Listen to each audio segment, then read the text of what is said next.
Ada perbezaan pendapat dalam kalangan ulama-ulama mazhab di mana ahli hadis dan juga Imam Syafi'i dan Ahmad melihat bahawa umrah itu hukumnya wajib paling tidak sekali seumur hidup, yakni sama seperti haji, berbanding pandangan dalam mazhab Hanafi dan Maliki melihat bahawa ibadah umrah itu adalah sunat. Saya kira mungkin itu antara pandangan yang kita biasa dengar, mengatakan bahawa yang wajibnya adalah haji sedangkan umrah hukumnya sunat. Tapi kalau diperhatikan, ternyata pandangan Imam Syafi'i juga mengatakan bahawa umrah ni wajib sama seperti haji, sekali seumur hidup, itu yang wajib. Yang lebih daripada sekali itu sunat. Bagi yang mengatakan bahawa hukumnya wajib, mereka berhujah dengan firman Allah dalam surah Al-Baqarah ayat 196, wa atimmul hajja wal umrata lillah, dan sempurnakanlah ibadah haji dan umrah bagi Allah. Sedangkan perkataan wa atimmu dan sempurnakanlah itu adalah kata suruh, dan kata suruh membawa erti wajib. Adapun bagi mereka yang mengatakan bahawa ibadah umrah adalah sunat, mereka berhujah dengan kaedah yang mengatakan bahawa asal sesuatu itu al-aslu bara'atu dhimmah, asal sesuatu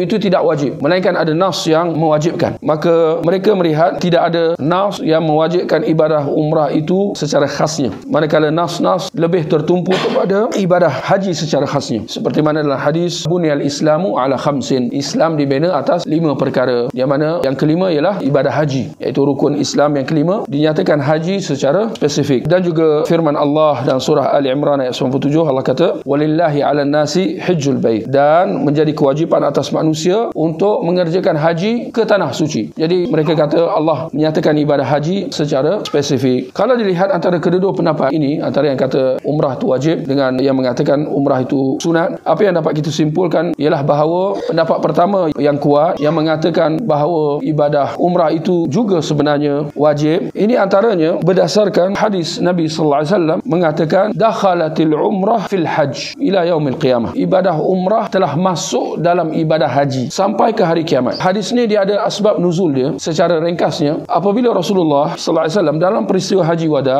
apabila baginda dan sahabat sampai ke Mekah, di situ Rasulullah sallallahu alaihi wasallam memerintahkan para sahabat supaya mengubah niat haji mereka kepada umrah, mengerjakan umrah terlebih dahulu, dan apabila dah selesai hendaklah mereka tahallul, yakni membebaskan diri mereka daripada ihram, untuk menunggu sampai tiba hari tarwiyah 8 Zulhijjah baru ihram semula untuk sempurnakan ibadah haji pula. Apabila Rasulullah mengarahkan sahabat supaya berbuat demikian, mereka merasa luar biasa, mereka rasa benda tu pelik dan sukar, kerana ternyata sebelum hari itu sekian lama, dari zaman jahiliah lagi, mereka ada budaya dan pandangan bahawa apabila masuk bulan-bulan haji, iaitu Syawal, Zulqa'dah dan 8 hari pertama di bulan Zulhijjah, itu tidak boleh dikerjakan ibadah umrah. Itu adalah satu pantang larang bagi mereka, satu benda yang pelik kalau ada sesiapa yang melakukannya. Sehingga apabila tiba dalam peristiwa haji wada, apabila sampai ke Mekah, Rasulullah mengarahkan supaya mereka tukar ibadah haji mereka itu kepada umrah, atau apa yang diistilahkan oleh para ulama sebagai haji tamattu'. Haji tamattu' adalah haji yang digabungkan kedua-dua niat umrah dan haji, di mana seorang itu apabila sampai ke tanah suci, dia mengerjakan ibadah umrah dahulu, dan apabila selesai dia tahallul, menunggu sampai tiba 8 atau 9 Zulhijjah untuk dia berihram semula dan menyempurnakan ibadah hajinya pula. Itu haji tamattu'. Maka apabila Rasulullah mengarahkan supaya mereka mengubah niat haji mereka kepada umrah, mereka rasa pelik dan berat, sedangkan Rasulullah sendiri pula, baginda telah membawa kambing-kambing korbannya. Nabi mengerjakan haji qiran. Haji qiran antaranya ialah apabila jemaah haji itu membawa haiwan-haiwan korban untuk dikorbankan selepas selesai haji. Jadi nak kata bahawa Rasulullah sendiri bila dah selesai tawaf dan sa'i itu, Nabi tak dapat nak tahallul sebab dia ada haiwan-haiwan korban yang belum disembelih. Itu keadaan bagi orang yang haji qiran lah. Maka di situ apabila Rasulullah melihat sahabat-sahabat teragak-agak, di situ baginda menyabdakan hadis yang telah kita sebutkan tadi, dakhalatil umrah fil haji ila yaumil qiyamah, ibadah umrah telah masuk ke dalam ibadah haji sampai ke hari kiamat. Jadi kesimpulan di sini ialah bahawa sebetulnya ibadah umrah hukumnya wajib dan bukan sunat seperti mana pandangan sebahagian mazhab.